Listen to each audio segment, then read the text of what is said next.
So let's start off with the navigation of QVScriptor. So what you've got on the left-hand side here is sort of your file browser with regards to your connections that are available, your global variables. We've got a default project in here when we created a new QSproj file, and then also being able to view your deployment targets as well in terms of production and QA. Your workspace will automatically take your local file name, but you can modify it using the F2 function to rename, and I'll just take away the QSproj here. We can add folders in here, so we can group projects into certain folders. So right clicking on the workspace name, I will say new folder, and then I'll rename that folder to video guide. And then within that folder we can create more projects, which we'll do shortly.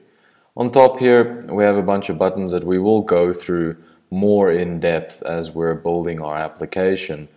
But we have global variables where we can define and see all our global variables. We've got show history in terms of file history.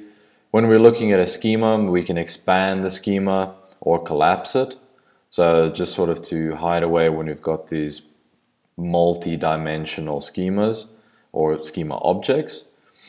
The connector option, the select, the pan, these will go through more in detail when we're actually dragging our schema objects in.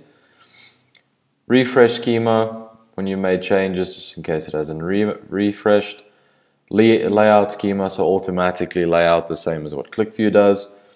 You can print your schema out for documentation purposes, for sign-offs and that. And then the save and get changes when you're working with the WCF component, but also available here with every repository connection that you got. And from anywhere you can also launch QlikView and also get the help as well when you're struggling. So in here, just to conclude the navigation, in the video guide folder, I'm going to create a new project. And what you'll get straight away is a pop-up window where you can define the project name. So I'm going to call this example schema. And then the deployment folders that we set up earlier, this is where we can define which one it belongs to.